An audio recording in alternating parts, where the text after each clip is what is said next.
And we got 10 most disturbing ways animals can hunt you.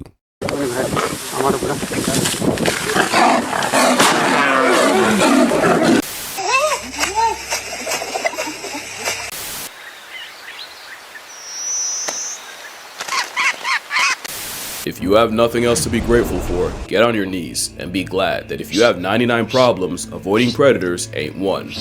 I hope. Otherwise, you should probably get off your knees. Predators have petrified us for as long as cavemen had consciousness, simply off the fact Why had the door open? that just seeing one implies many others had to die. But for many, it's not what they can do to you, it's Wait, what was how. that? One implies many others had to die. But for many, it's not what What did he see? It gotta be like a mountain lion. I don't see it. Or a bear.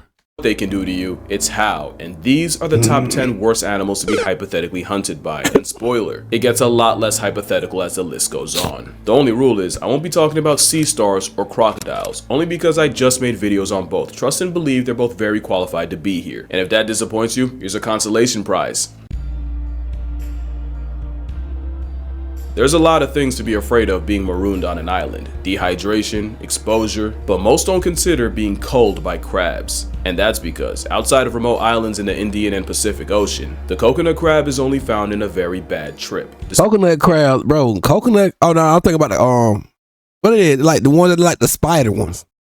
Despite its name, coconuts are an insignificant part of a juiced up hermit crab's diet, but that didn't stop nature from equipping them with claws that can splice the fruit open. Besides, their street name is more lore accurate, as they're also called robber crabs, since they'll swarm your camp and carry off anything that ain't nailed down. The problem is, that's also how they hunt. In 2016, scientists watched as a coconut crab climbed a tree and attacked a sleeping bird, snapping its wings only to continue its death grip after they both fell on the ground. Within minutes, several other crabs spawned in and proceeded to shred the barely breathing bird for hours. The crawling antichrists are scavengers with bloodlust, so getting gored by one means you'll certainly be maimed by more, and the fact that they can climb and track blood means there's nowhere on the island you can go where the Krusty Krab crew won't find you. The crabs are any-can animals, as in anything can get it. Rats, cats, even full-grown pigs can get flesh stripped, but the most disturbing stories are those of coconut crabs eating humans. One gruesome account followed the 82-day battle of Okinawa. Man, I kick them things, they come my way.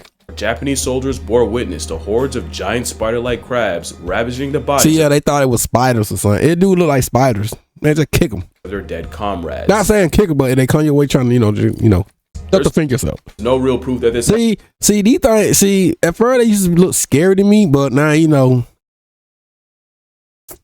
don't look scary no more. I thought they can jump. They used to look scary. They do look. I guess they got that little intimidating look, but they're not really scary.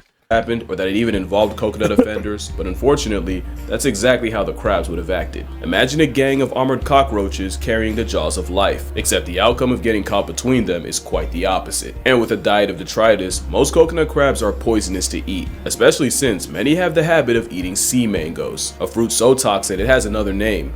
The Sandwich apple. By far the scariest theory though is that it was coconut crabs that perp walked Amelia Earhart off the census. Scary because whether she was past tense on arrival or incapacitated a plane crash would not have changed the response by the crabs. And while it's just a theory, the idea that someone's last moments could be spent desperately dragging their crippled body before an army of crabs brutally mutilates them for hours as their suffering only draws more is enough to earn them a spot on this list. And yet, they're only number 10.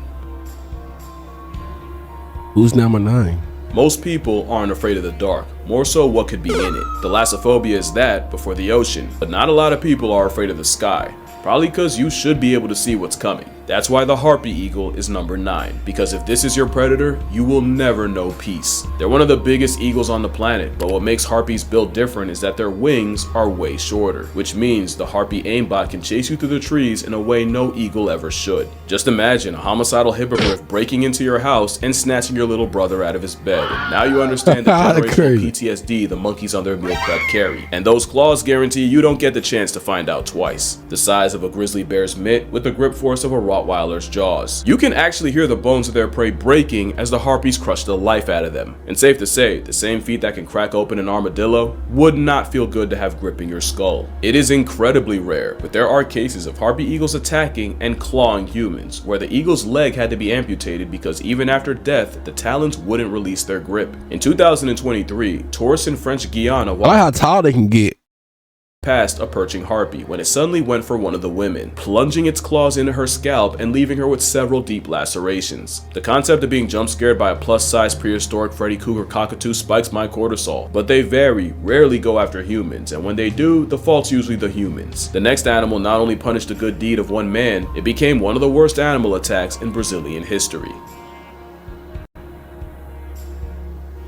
Australia gets the reputation for being Satan's sandbox, but not enough people give credit to the sheer insanity of the Amazon. What's a jaguar's favorite exercise? Skull crushers. Not to mention you have a Jurassic reject in anaconda, an animal that weaponizes electricity and we all decided that was okay, and a fish that convinced thousands to never pee in a river. Yet the apex predator of the Amazon isn't actually a jaguar. To be fair, the giant river otter is also called the Ariana, or the water jaguar, but with its attitude and aptitude for gang violence, it's more like an unhinged water wolf. That gang mentality is how a group can make a jaguar hit the reverse with no key, and it's already bad enough that the Royd weasel can grow to 6 feet long without the fact that they'll also roll in a pack. It's an apex predator that eats mostly fish, but they'll also fold crustaceans, anaconda, and even other river otters will adjust their routine to avoid getting run up on by a crazy-eyed cousin. You don't realize what multiple are capable of until you realize how bad they do caiman. Giant river otters will jump a caiman, overwhelming it until its muscles fill with lactic acid and it's virtually paralyzed. It's been said before, but that is an honest erectile dysfunction, and Otter Mafia will eviscerate the caiman alive, ripping it to pieces while also sounding like if Rugrats took place in purgatory.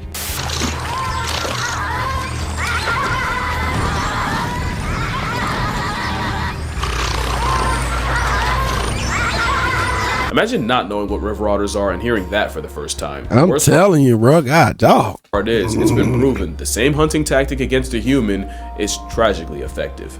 Silvio Delmar Hollenbach was a Brazilian army sergeant who had taken his family to the Brasilia Zoo when a bunch of commotion got his attention. A 13-year-old had fallen into one of the moats and now was being threatened by the animals in it. Hollenbach said, "Don't hold me back," and without thinking, leapt into the pool and lifted the injured kid out. Sadly, that meant the focus of the family of vindictive otters was now on Silvio, and the gang of aggressives dragged the struggling Hollenbach into the water and brutally mauled him in front of his family. Silvio would be pulled out, but the over 100 bite wounds in water that was the equivalent of a microbe mosh pit sealed his fate, as he would die of a nasty infection. Hollenbach was mourned and celebrated by everyone, except the boy he saved, who apparently never even mustered a thank you. The same 13-year-old that got a man turned into a chew toy would be arrested in 2016 after scamming millions worth of pension money, proving that sometimes being a hero only means saving a villain. Getting mauled and borderline waterboarded by water wolverines is a horrendous way to go out, but again, the chances you get got by otters is still low, and for Silvio, it probably would have been zero if those otters didn't just have babies. But the next animal is the mascot of F Around and Find Out.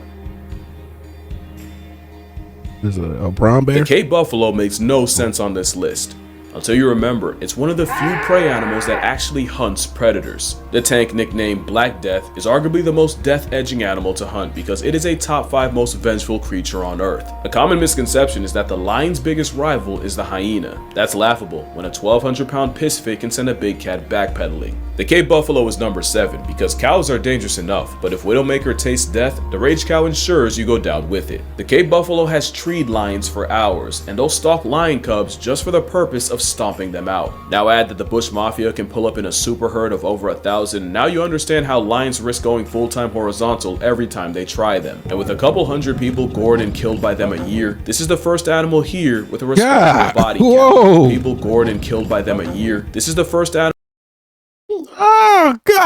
here with a respectable body count. The problem is, every year, people hunt them without realizing the buffaloes hunt back. An injured buffalo has been known to retreat to tall grass to lure you in and stalk you just to rear end you when your back is turned and keep going until you stop standing. And unlike most herbivores that'll straight up watch you get got, or in some cases gift wrap you themselves, a buffalo will spin the block for a predator in an effort 1,000 times John Wick. You know you're dealing with a menace when you're talking about a cow using the honey badger method on a lion, and some people have to be connected to God's Wi-Fi before they understand. Texas trophy hunter Asher Watkins thought it was sweet until his target attacked him first, completely ambushing him. The spite-fueled beef struck Watkins at 35 miles per hour, tearing his chest and stomach open, and he was declared dead in the ambulance. A tragic death, but definitely not unprovoked. Imagine walking through a corn maze knowing you're one wrong turn away from a buffalo same-day shipping you to the Lord like an afterlife Amazon package. Yeah. On several islands throughout Indonesia, you'll find a dinosaur time left behind. The Komodo dragon is one I love them things right now. Of those predators where, once they start hunting you, you're as good as dead. The Yeah. Komodo is everything scary about coconut crabs, but on that Jurassic juice. Komodos will eat everything, and it's why baby dragons will hide up in the trees or even roll around in feces because the adults are highly cannibalistic. The steroid giga iguana also has the unfortunate habit of unearthing human graves and feeding on the long expired remains. The Komodo dragon only has about 12 successful hunts a year, so I like them. I low key wish they were like we can have them as pets, but you know they no. I do want them as a pet, but no. when one makes you a priority, prepare to spend days tailgated by a murderous monitor lizard. In 2008, 5 scuba divers were caught in a riptide and swept out to sea, and after 12 hours spent drifting the aquatic void, they landed on Rinca Island, Ooh, where they that's spent pretty. the next 5 days playing cat and mouse with the monster resident dragon that took notice and stalked them, which isn't easy, thanks to another unfortunate habit of theirs. We used to think Komodos were one-shot specialists that only needed to bite you once and then just wait for you to fold to bacterial infection. And as cold as that would be, it's like LeBron letting you get the ball just to spank it off the backboard. The truth is more disturbing. Komodos don't just let their prey go, but their contingency plan is if you do get away, the glorified gecko can track you by blood, and anticoagulants in their venom keep you bleeding. So now it becomes a broken game of hide and seek, and playing it on an island the size of Philly means there's no point in the area code you can go where the leather bloodhound won't find you. Even worse, the longer you manage to play manhunt with monitors, the more dragons will be there to eviscerate you when you do fall. That blood sense is That's how they sense that blood. no joke. Menstruating women are actually advised against visiting for fear that the resident garbage disposals confuse them for a dying animal. There's stories of bleeding tourists lying to their guides to not miss out on the trip, only to be surrounded by dozens of Komodos coming in from all over the island. And if you think there's no way an animal moving like that can catch you slipping, millions of years of evolution would argue. One incident saw 2 dragons stalking a fruit picker from below a tree, and when Muhammad Anwar fell, the Komodos rushed him and mauled him to death. Maybe I'm giving them too much credit. Or maybe you haven't heard a baby goat scream from inside of a dragon.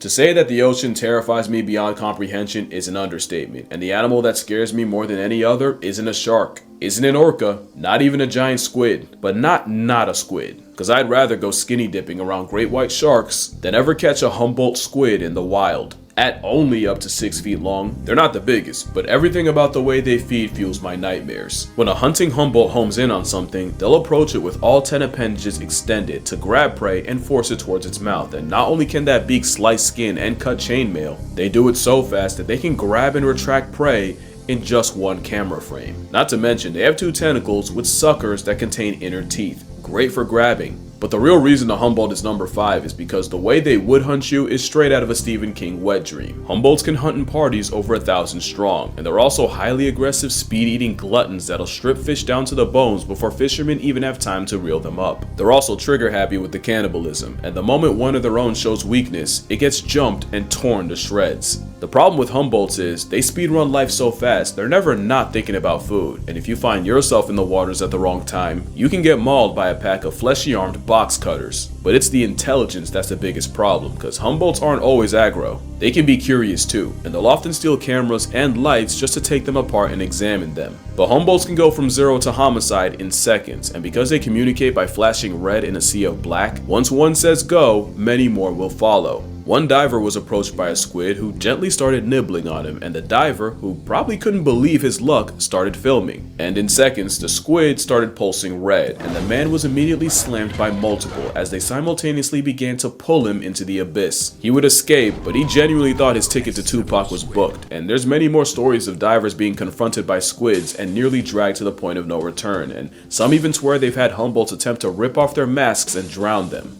But going back to the first diver, I think the most disturbing part is the moment he didn't fight back and let himself look easy was the moment he became a green light to a red devil. The last unfortunate fact is that Humboldts will perform diel vertical migrations, where every day they rise from the depths to hunt before eventually going back down. So they're more likely to run into you during goblin mode. Unfortunately for the next animal, goblin mode is their entire life. You've probably heard that there's few animals that actively hunt humans, and that polar bears are one of them. I want to clarify, they don't actively hunt humans, they just passively don't give a follow me now. Polar bears are the largest predators on land, and as big as you think they are, I swear to you they're bigger. The problem starts with the fact that they're the only hyper-carnivore bear. They eat meat, and meat stands for merc every and any time, and it can make up 95% of their diet, where in something like a grizzly bear, just stay away from where it snow at. That's all, bro. It can be as low as 10. That would be bad enough, but polar bears also live in a freeze-dried desert where in the winter, they can only live off of feces, foxes, and other fallen polar bears. Polar bears have way less options, and with the sea ice they depend on receding, they can either get creative or get cremated. So they don't actively hunt humans, the same way I don't actively grocery shop for Chips Ahoy, but best believe if I see them, I'ma grab it. That's the polar bear, except they don't have to see you. With the best nose of any predator, a polar bear can smell a seal from miles away. They can detect their breathing hole from another area code and can even clock a seal under a foot of ice. So it's really true. That's impressive. If a polar bear sees you, it's already too late. From 1870 to 2014, there have been only 73 attacks on humans, with 20 census subtractions. But being targeted by the ultimate predator of persistence is a different level of fear. In 2016, what they say, like, black bear fight back. Brown bear play dead, white bear. Dang, what it is? White bear. I guess game over, something like that. And it's the white bear. 5 Russian scientists were held hostage by over 10 polar bears who stalked their weather station and forced them to have supplies and flares airdropped by helicopter. In 2019, 50 polar bears invaded the town of Novaya Zemlya and put them in a state of emergency, where people were afraid to leave their houses and refused to let their children go to school. And with shooting them being illegal, folks had to bear this reverse Goldilocks situation unarmed. And I mean that literally, with ice bears breaking into residential buildings. Polar bears are a force of nature, and number 4, because once one chooses you, you can't run fast enough or swim far enough to be safe. One swam over 400 miles in just 9 days, so trust that you would not get away. But there's always been something about a carnivorous Q-tip that unsettled me, and I think I figured it out. Polar bears are a lot like the squid, where they're incredibly curious and intelligent, which makes the way they hunt and engage in general seem cold and calculated. You'll often notice in a lot of videos where they approach humans, the polar bears seem quiet and emotionless, and you can almost see them trying to figure it out. And their face expressions and body language tell you nothing. A polar bear pulling up on you can be curious, apathetic, or ready to revoke your presence, and you will not know which. And that's just it. They're disturbingly deadpan. And I think that's by design. Most black and brown bear attacks are defensive, meaning they either had cubs around or you managed to catch them off guard, and most times they'll give you many signs that you're effing around in the jurisdiction of finding out. A polar bear doesn't, because oftentimes a polar bear isn't trying to negotiate or communicate. With you, it's trying to eat you while weighing the cost. So what often makes them look cute and innocent is actually them being apathetic, emotionless terminators. Because remember, they don't fear humans the same way their cousins do, and most encounters are on the polar bear's terms. So it's true when they say, if it's black, push back. Yeah, see, is it black? I thought if it's black, fight back. Brown, play dead. If it's brown, retire to the ground. Yeah. If it's white like a sheep, you finna go to sleep. Yeah, something like that. I knew it was something like that. I thought it was, if it's brown, I thought if it's black, fight back. Brown, play dead, and white is like GG's or something. Of a beluga, last time talking to you. And white like a picket fence means you wake up past tense.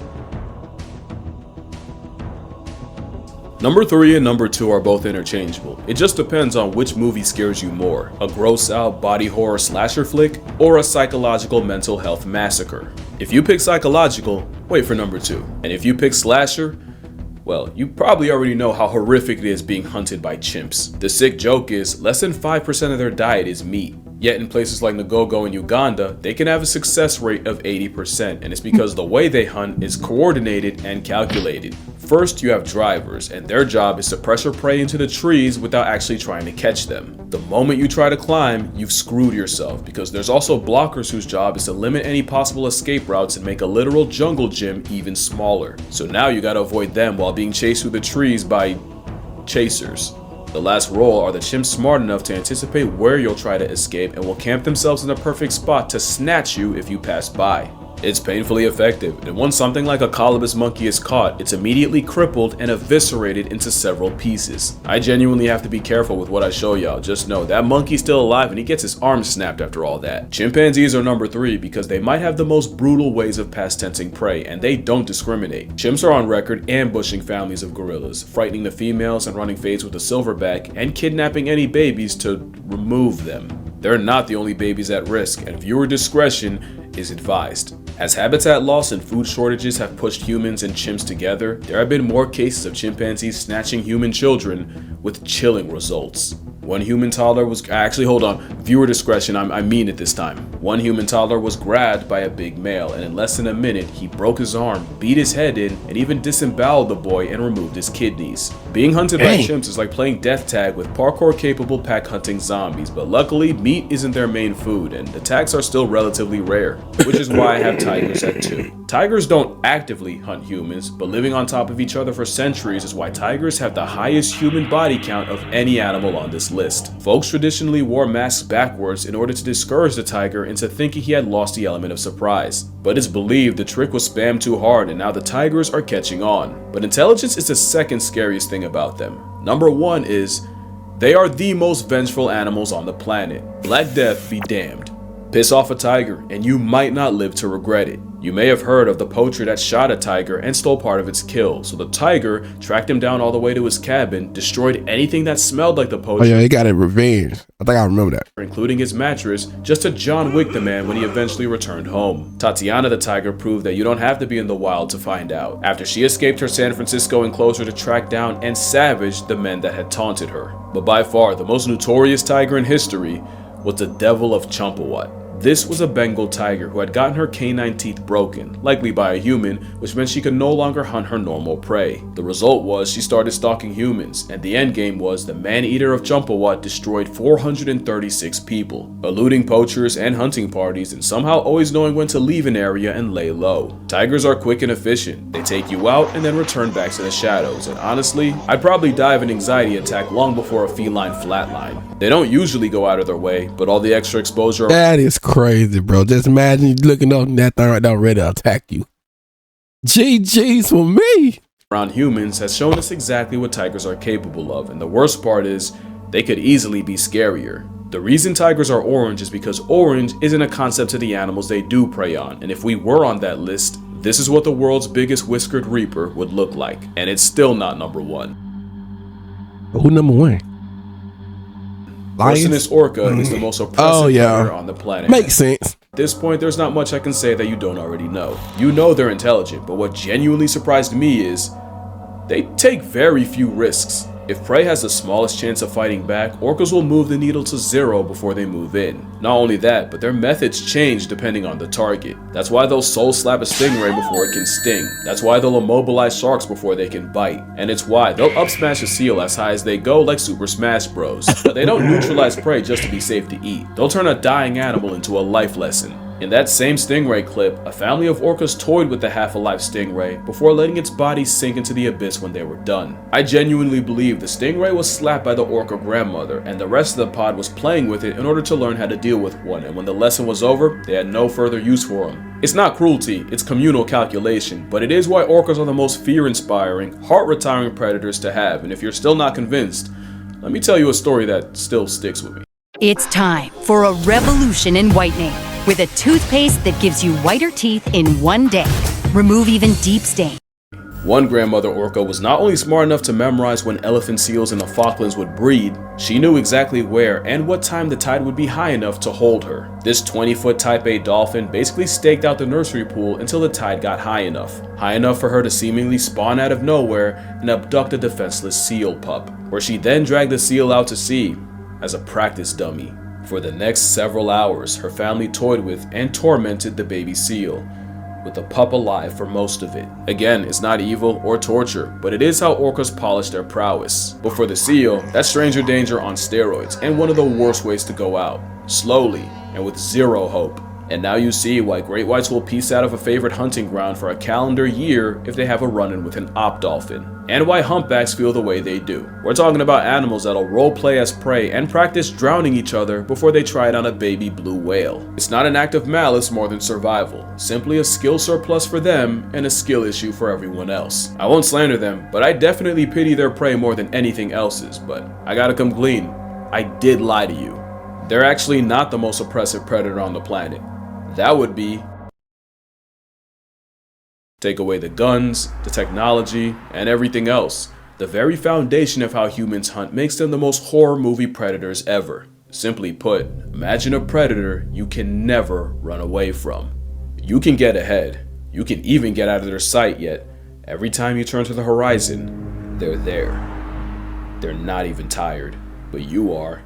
You're exhausted, you're thirsty, and about to drop from heat stroke, yet there they are, not missing a beat, barely breaking a sweat. Hell, you can't even sweat, not like them, and it's killing you. You look in the distance, and to your dismay, here they come again. But this time, you don't have the strength to get back up.